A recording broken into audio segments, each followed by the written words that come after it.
আউযু বিল্লাহি মিনাশ শাইতানির রাজিম বিসমিল্লাহির রহমানির রহিম। সুপ্রিয় দেশবাসী, আসসালামু আলাইকুম ওয়া রাহমাতুল্লাহি ওয়া বারাকাতুহু। কুমিল্লায় একটা ছাত্র হত্যা, যৌথ বাহিনীর অভিযানে একটা ছাত্র হত্যা হয়েছে। আপনারা ইতিমধ্যেই তা জেনেছেন। বাংলাদেশের নাগরিক, সে বাংলাদেশের সংবিধান বিরোধী অপরাধ যেসব কর্মকাণ্ডে লিপ্ত হবে, সেটা যে দলেরই হোক, যে মতেরই হোক, সে অপরাধী হোক বা না হোক, এই বিষয়টা প্রমাণ করবে আইন এবং আদালত। যৌথ বাহিনী বা পুলিশ বাহিনী যখন কোনো আসামিকে গ্রেপ্তার করবে, সেই গ্রেপ্তারকৃত অবস্থার আমরা কোনো আসামির মৃত্যু, এটা আমরা সংবিধান এবং আমরা সাধারণ জনগণ কখনোই মেনে নেই না, বা এটা আমরা প্রত্যাশাও করি না। যৌথ বাহিনীর মতো বর্তমান এই যে হাজারো ভালো কাজ যারা করছেন, যৌথ বাহিনী বিশেষ করে গত ছাত্র অভ্যুত্থানের পর থেকেই মাঠে আছেন সেনাবাহিনী, তারা জনকল্যাণে অনেক কাজ করেছেন। কিন্তু এই যে সেদিনকার যে ঘটনাটা, যে যৌথ বাহিনীর অভিযানের পর কোনো আসামি যদি মারা যায়, তাহলে সেটা শুধুমাত্র যৌথ বাহিনীর জন্য দুর্নামই বয়ে আনে না, আমাদেরও ব্যথিত করে।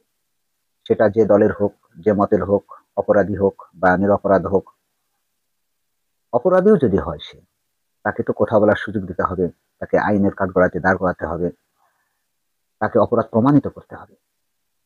তো যৌথ বাহিনীর এই যে সকল সদস্য সেখানে উপস্থিত ছিলেন, কেন হয়েছে বা কি ঘটনা তার সাথে ঘটেছে, হয়তো আমরা ফুল এখনো বুঝতে পারছি না, বা কে কিভাবে কি করা হয়েছে।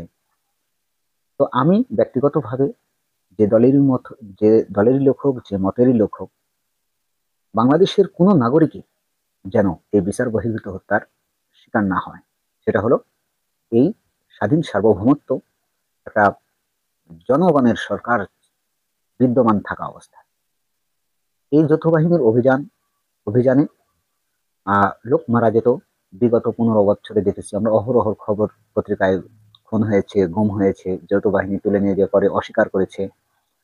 আসামিদেরকে বলা হয়েছে এই থানায় যাও, ওই থানায় যাও, এইখানে ওইখানে এসে দৌড়াদৌড়ি হয়রানি করা হয়েছে, এটাদের আমরা দেখেছি। কিন্তু এই বর্তমান যে সরকার আছে, সে সরকার শুধু বাংলাদেশের সরকার নয়, তার বিশ্বব্যাপী একটা পরিচিত আছে, তার একটা সম্মান আছে।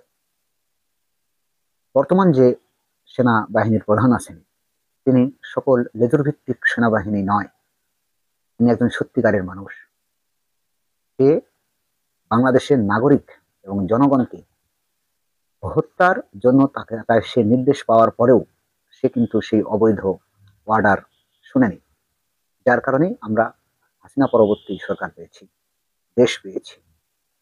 এ সময়ে এসে এই যে ছাত্র হত্যা হয়েছে বা যুব দলের এক নেতা হত্যা হয়েছে যৌথ বাহিনীর অভিযান চলাকালে বা যৌথ বাহিনীকে গ্রেপ্তার করার পরে, এই ঘটনাটা আমাদেরকে অবশ্যই ব্যথিত করেছে। বিশেষ করে আমি খবরটা শুনে একটু খারাপই লাগলো, যে যখন যে তার থানায়, তার যে থানাত আছে, সেই থানায় তার নামে কোনো মামলা নাই এবং সে একটা কোম্পানির কাজ করতো, তার ছেলে মেয়ে আছে।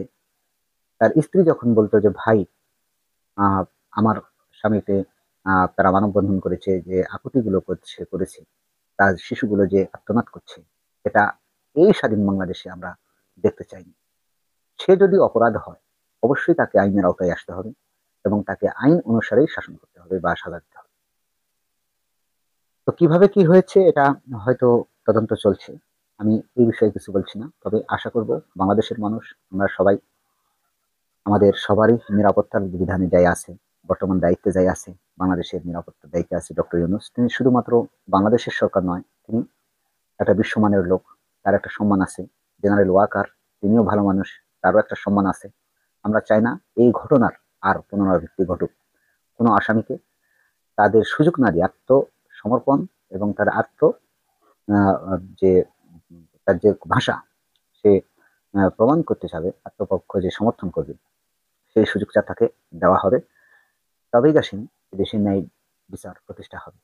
তো বিষয়টা আমি তার শোক সত্য পরিবারের প্রতি গভীর সমবেদনা জানাই। বিশেষ করে তার অবুঝ ছেলে মেয়েদের প্রতি আমার মন থেকে দোয়া রইল। এবং সেই পরিবার যেন দোয়া রইল। এবং যে ভাই মারা গেছে তাই তার আত্মার মাগফিরাত কামনা করছি। দেশবাসীকে ধন্যবাদ জানিয়ে আজকে শেষ করলাম। আসসালামু আলাইকুম রহমতুল্লাহি ওয়া বারাকাতুহু।